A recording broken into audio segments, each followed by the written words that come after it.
Good morning and welcome to the show. This is In Touch, and I am Beth Christie, your hostess. At the end of the program today, if you are a member of a nonprofit group or organization, if you are a company here in the Hudson Valley, in Orange and Sullivan counties that are helping out a nonprofit group or organization, we'd love to have you on the program. Talk about the issues that are important to you. What are your concerns? How are you trying to help the quality of life here in Hudson Valley? So at the end of the show, we'll give you a myriad of ways to get a hold of me. So it is pre-recorded.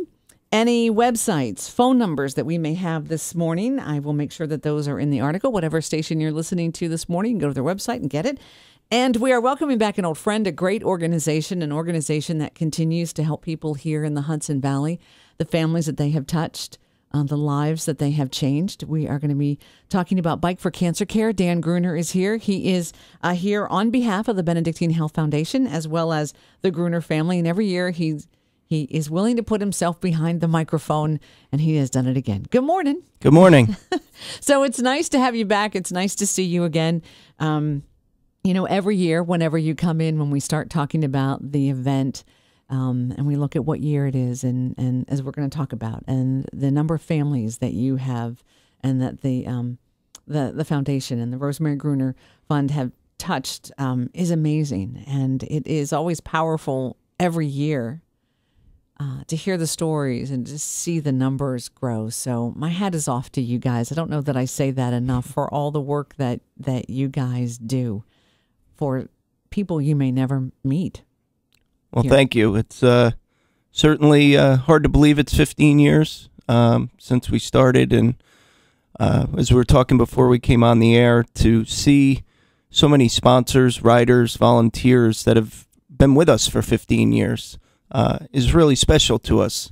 That's really what the average participant might not see, what goes on in the months leading up to the event. But the sponsors are what give us the ability to come out of the gate every year with a good fundraising foundation.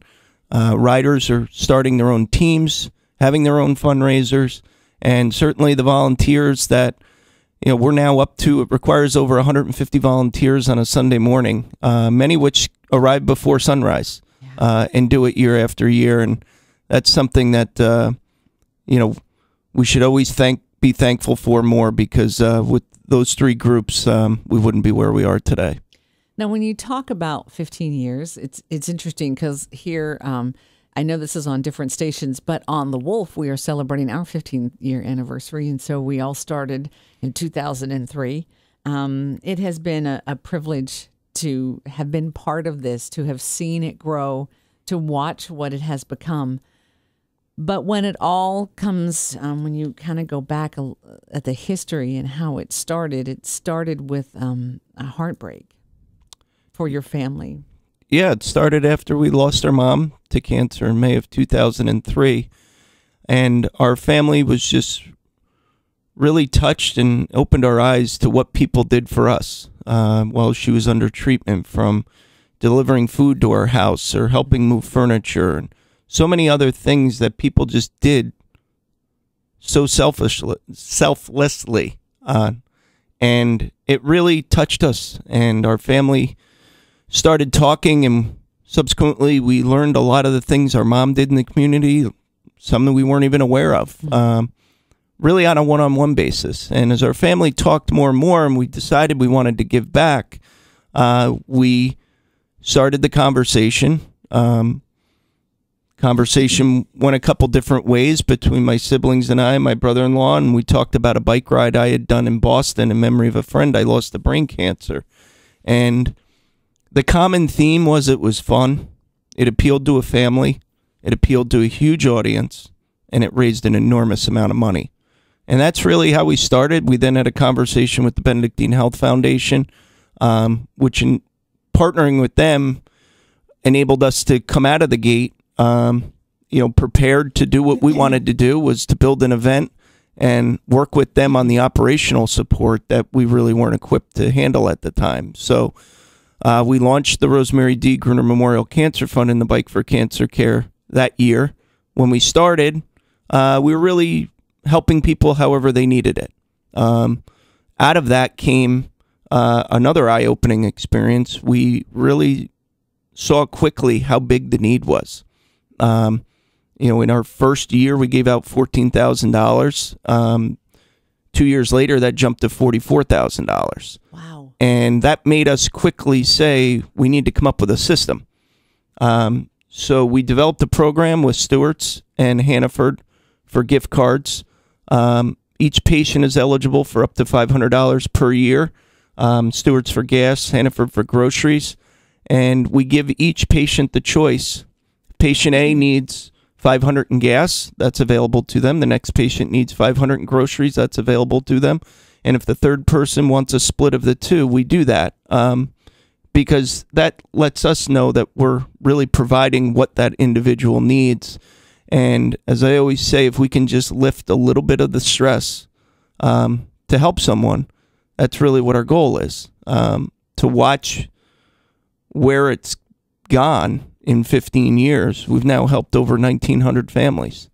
That's all made possible by the Bike for Cancer Care. That is our fundraiser.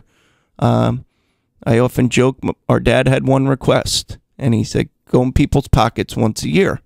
I remember sitting there and looking at him, and you've met my father. He can be yes. very direct in his words. And I asked him, I said, what do you mean by that? And he says, if we're going to ask people for money, we're going to ask them once a year. So we need to make sure it's done right. Yeah. And then he let us go to work. And I've mentioned many times before, I'm the one that comes out and talks about it, but my siblings, my brother-in-laws, my sister-in-law, those 150 volunteers, those are really the people that make this go, combined with Bernadette Rexford and Barbara Clausen at the Benedictine Health Foundation. They allow us to raise the money we do because they provide the tools. The volunteers provide the effort. So much support from sponsors and riders, donors. Last year I looked, we had over 1,000 people donate to this event. Wow. In Kingston, New York. And they're not all from Kingston. They're from all over the place. Which I think goes back to, when we started and what we were doing. And I talked last year about why we do it. We do it because we know people need help. And if we can bridge the gap, we think we're doing our part to give back. So one thing, as I'm listening to this and I'm thinking back on that conversation that your family had, when you all began this journey, did you have a goal set in mind? Did you say, wow, if we could raise this, or if we could get to this point, did you have any of those thoughts? And how has it, after 15 years, done with what you guys thought you could do, sitting around and talking? Yeah, we did. And initially it was to build an event, to make it fun and make it family orientated. We haven't lost that focus. Mm-hmm. The one thing that did change over time was the need to push ourselves to raise more money. When I remember the first 4 years, virtually every single dollar we raised went out the door throughout the year. That was stressful. So it pushed us to enhance the event, give people tools to raise money, talk to them about raising money. I can pretty confidently say I've asked every business in Ulster County to support us at this point. But it's because we believe in what we do. We're very transparent in what we do. And that's certainly important to a sponsor. 15 years later, to sit here and say we return 92 cents of every dollar we raise is important to businesses, and it's important to the families that we help. I try to share as much of what a patient or a family may share. I was just reading this morning about a woman who's already raised $600 on the website, and I did not know who she was. So I went to her personal fundraising page, which we'll talk more about in a minute, and I read her little blurb. Our fund helped her grandmother this year. Oh. And she's made a commitment to raise $1,000 for us this year. And that'll help 2 families this year. It's those, that's what inspires me. You know, we work on it all year round at this point. It's not always easy. There's a lot of moving parts at this point. But anytime I hear one of those stories, I say to myself, you know, not only are we going to do it again this year, we have to do it this year. And when you go back to why we do it, it's those type of stories. Yeah, that's very powerful. You kind of, like you said, there's a lot of moving parts, and you guys have always stayed focused that it's a fun event, and it is. I have been there many, many, many years, and it is fun. You can see that on the looks of people's faces.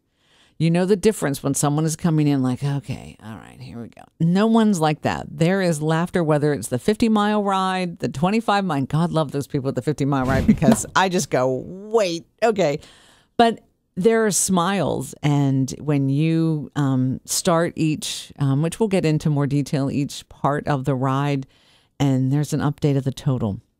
You know, you give information that riders need to know, but there's this sense that everybody is working to make this happen. You know, everybody is a part of this. Well, I think, you know, go back to what you said earlier in the beginning. We wanted to share our story. Wasn't easy. Right. Was not easy to talk about. We also knew there's, you know, unfortunately, there's so many other people either facing or have gone through what we went through. And we wanted to show our community that it was the toughest thing any of us ever went through, but we were going to do something about it. And I still remember the first time I was ever on, it was a local Kingston talk radio show, and I barely got through the interview because it was still so raw. Yeah. But I felt better after I did it.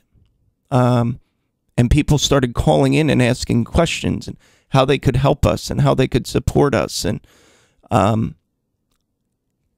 said, we're on to something here. You know, people understand what we're doing and they want to help us. And how do we build on that? And we've continued to build on that. I don't think our goal ever, or we ever thought 15 years later we'd still be hosting a bike ride, but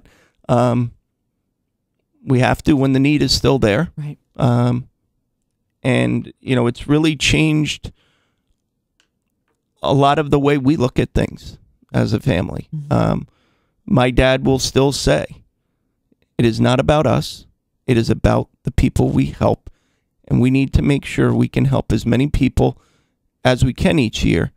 And to be able to sit here 15 years later and say we've never denied somebody assistance that is qualified for the help, I think that's the testament to what our outlook is. Yeah, absolutely. That's very, very, very, very powerful. So this year being the 15th year, we are ready to go again. And let's give everybody, you know, the who, what, when, where, why, how. Sure. How do people get involved? When is it? All that stuff. So this year it's Sunday, September 23rd in Kingston. We're back at Dietz Stadium. The Dan Barnes Memorial 50-mile ride is at 8:30. 25-mile ride is at 10 a.m. 12-mile ride is at 10:30.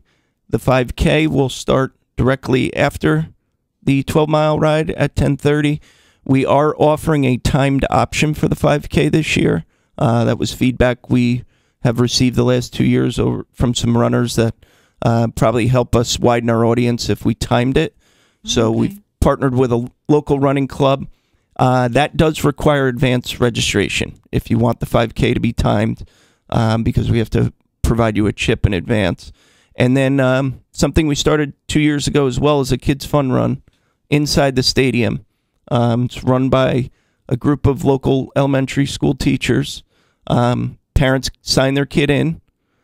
They then can go participate in the 5K. The kids are going to do a run on the track and then play kickball. That runs from 10:30 to 12:30. Parents sign their kid out when they return, but the kids will be occupied for 2 hours. And I think they enjoy the kickball more than the run, but we didn't want to make it just kickball.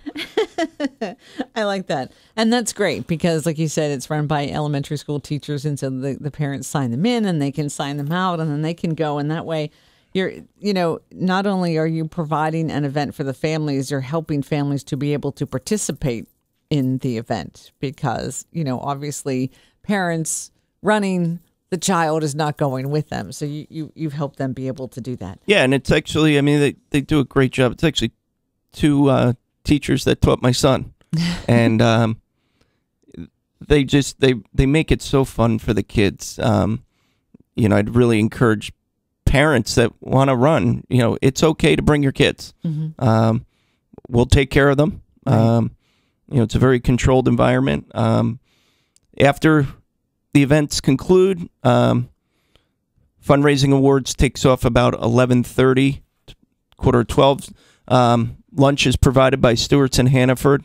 And we always recognize the top 3 fundraisers on an individual basis and the top 3 teams because it's very important to recognize these efforts. These people raise a tremendous amount of money for us. Some of them are a little shy and don't like to be recognized publicly, but we feel it's very important to recognize those efforts, and that's another way to extend our message to everybody that's there. Why we're there is to raise money for people in the community. And as you've talked about in the past, we always share, a story or two about the people that we help, because those letters we get are really powerful. They really give you a true insight as to where the money goes and what it means to these people. And from my standpoint, just my little part of it and being there and helping announce and doing this show and also, subsequent posts, we'll have all kinds of stuff on the website and getting ready to go. To me, it's powerful that morning to either see some of the thank you notes or to hear them in person because, you've had a day, maybe you did the 50-mile ride, maybe you did the 25-mile ride, maybe you're a little tired. You're glad that you're there, but maybe you're a little like, oh, man, that took it out of me. And then you hear a story. Then you hear someone who was a beneficiary. And it just empowers you. You get like your second wind back. You get this, at that moment, you know that you're going to do this again next year because you have to.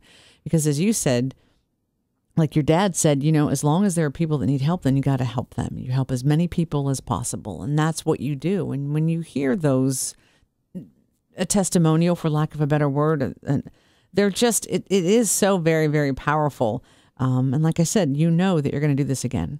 You just know it because it is proof that it's helping people. Yes, people do need to qualify for it, but it's not a ton of red tape. It's pretty simple and straightforward. Like you said, if someone has to go for treatment and they need gas money, then that's the option they have. If they, if maybe having, healthy groceries in the fridge is not something they've been able to do, then maybe that's the way they go with the gift cards. And at that point, to be offered a choice even in how they're helped, that's powerful for someone who's going through a disease that seems to take all the control away from you. Yeah, and you make a good point. We make that process as simple as we can. Mm-hmm. There's a basic income guideline of $35,000 for an individual or $50,000 for a family. You meet that requirement, you're eligible. You complete a form. Your doctor signs off on it, and we make those gift cards available immediately. It's usually within a day or two. Mm-hmm. We either mail them to them or they can stop by and pick them up, whichever is more convenient for them. But we felt it was very important in the beginning to not make it complicated. We unfortunately know how complicated life becomes. And I remember last year a woman wrote us a letter and said, people were helping her to get to and from treatment, and they were not willing to accept money for the gas. So she started leaving them a gift card that we provided. And I remember she said, my little way of paying it forward. you get one of those letters, and there's no question why we have to keep going. Right.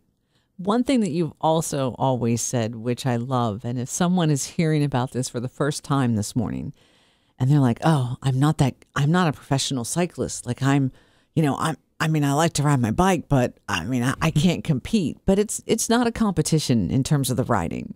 No, it's not. It never has been. It's a ride. Mm-hmm. It's a ride to celebrate everybody's efforts. And I would say this: if you have not done 50 miles before, yeah, don't start it then. September 23rd is not the day to do it. But we take safety seriously. We have volunteers all throughout Ulster County on every intersection. It's supported by the state police and the local police. We have a motorcycle crew. But 12 or 25 miles is that's why we have different lengths. We wanted to appeal to a wide audience, and right. Adding the 5K was to really expand our audience again. And that's worked. We've really doubled our audience since we started offering that. But you shouldn't feel pressure. The bike ride, I always say, is the vehicle to raise money for the Rosemary Gruner Fund. It's not for you to come out and say, I did 50 miles in 3 hours. Right. The focus is on something else. Correct. Yes. And, that's always a little bit of a debate of, but I always say there's a tremendous amount of value of having 500 cyclists out on the road on a Sunday morning. Yeah, absolutely. So, but we will make sure in advance the routes are all safe and clear. We'll do that again the day before. And then, as I mentioned, we've got, support people all over the place. Because the reality is somebody gets a flat tire or something, so we'll run out and pick them up. But it's safe and it's fun. That's always been the goal. Yeah. And continues to be. So in terms of raising funds, you had mentioned earlier how there's someone on their website, their personal fundraising webpage, raising $600. So that's one of the tools that with the Benedictine Health Foundation that has helped. Yes. If you go to Bike for Cancer, bikeforcancer.org, we do everything online now, including registration and fundraising. The fundraising, once you register, you get a link to create your own page. We moved to a new platform this year called QGive. The system we were using was causing some challenges, but this system is really, really fluid, easy. It will connect you to all your social media to share, your story to why you're raising money. And it's a much more efficient way to raise money. The less times we have to touch something, the better. That goes back to the 92 cents right. on the dollar. It allows you to email people. We have templates we provide that tell the story. So in a matter of minutes, you can send out emails to friends, ask for money. One of the big questions I always get, well, I've never raised money before. I'm not very good at it. It's not about being good at it. It's about asking. And I, say to people, if you just explain what the money's doing, where it's going, and how it's helping people in the community, you're fundraising. Right. And you'll be successful at it. I had never run a fundraising event up until 15 years ago. And now here we're sitting here, we went over $1 million 3 years ago. We should probably surpass 1.5 this year. Wow. Which again is something that was not part of the initial planning. But I think that speaks to, people really rallying behind us and believe what we do. And I also think too, you guys stayed true to what you wanted this to be. And when your dad said you go in people's pockets one time a year, so that way nobody feels like, oh, again. None of that. The event is fun. The day is fun. I mean, it really, to me, like in the morning when everybody's getting ready and they're getting registered and they're going on the rides. But as the cyclists come back and you see the folks come back from the 50 or the 25 and the 12 and the grounds and start to fill up, and there's food like you eat at this event. Okay, you will be well taken care of. There is breakfast, and there's a post-ride lunch, and there's entertainment, and there's ice cream, and there's all these things, and it really is this great feeling of being part of something bigger than ourselves. Knowing that once again this year you've really helped, but you guys really keep that focus, and I think that speaks to it. Sometimes people get lost and make things really crazy fancy, or go off in a million ways and go, oh, we could do this, but I really do feel that people, if you know what you love and what you wanted to accomplish and you stay on that path, it is amazing how far that will get you. And that's a testament to you guys. Well, and I try not to minimize things, but it's not always easy. There's conversations that go on throughout the year. Maybe change this or work on that, or I think the one thing that we're humble enough to look at is when something does not work. Mm-hmm. We've talked about different kids things we've tried over the years that maybe weren't as safe as they should be, or not as well executed as we want them to be. But you're absolutely right. When maybe we get stuck on something, or maybe we don't all agree on something, and you take it back to the people we help, that realigns our focus. Mm-hmm. And everyone involved has the absolute right intentions of helping the people that we've now have the ability to help. And we always go back to that focus, because you're right, it's very easy to get distracted. Mm-hmm. And you get a lot of cooks in the kitchen. Sometimes it can get messy. But we always make sure we go back to, why we started. Mm-hmm. You're right. I've watched a lot of other events. Maybe, they lose sight of what the big goal is. And it's tough to, I've been asked over the years to get involved in some different things, and, I'm very careful of what I get involved in now, because, I don't want to come in and say, well, you should probably do this, this, and this. I have my family, even the foundation, we have our own event to stay focused on. And, that's something I think that, was really, we always say our mom's 3 cornerstones in life were faith, family, and food. 4 kids, very close in age, running around every which way. But there were certain things that my mother, was adamant about. Dinner's at 6:00. You want to eat, be there. You're going to church on Sunday, whether you like it, want to, and doesn't matter. This is what's happening. And your clothes better be pressed. Yeah. And on time is 10 minutes early. Yeah. But it's those things that her and my dad really instilled in us, that I think is certainly a big part of all of our lives. And ultimately, as we talked in the beginning, when you heard the things that our mom did, one-on-one, touching people in the community, that is the real true focus.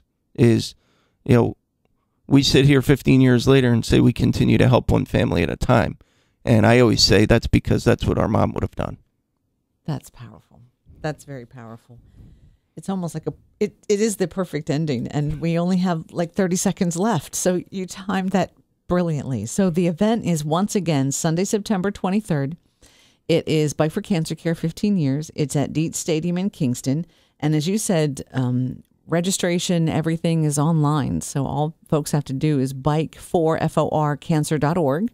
And it's all right there. So it's pretty easy to set up a personal fundraising website. And like you said, there's templates for emails. So if someone goes, I don't know the right words, don't worry.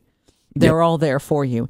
Any closing comments, final thoughts you'd like to leave? As we enter our 15th year, I really I want to thank all the sponsors that have been with us from day one, all the riders, now the runners. and the volunteers. There's no way I could be sitting here and saying we've helped almost 2,000 families in the last 15 years if it wasn't for that support.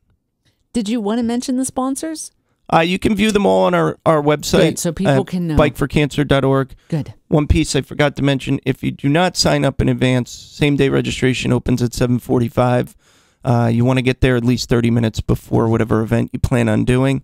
But, when you look at our sponsors, I always say, when you look to seek services in our community, please take a look at them. These businesses support us not only financially, they provide volunteers, they provide in-kind support to us. So, it's something that we really just cannot say thank you enough. Well, Dan, thank you on behalf of all of us. I mean, it's been 15 years, and every year it grows, it expands, all of your family, everything that you guys all do, the lives that you touch. It's very powerful as someone on the outside looking in, all that you guys are doing. It is amazing. Well, thank you. It's amazing. So hopefully we will see you on Sunday, September 23rd, Bike for Cancer Care, their 15 years.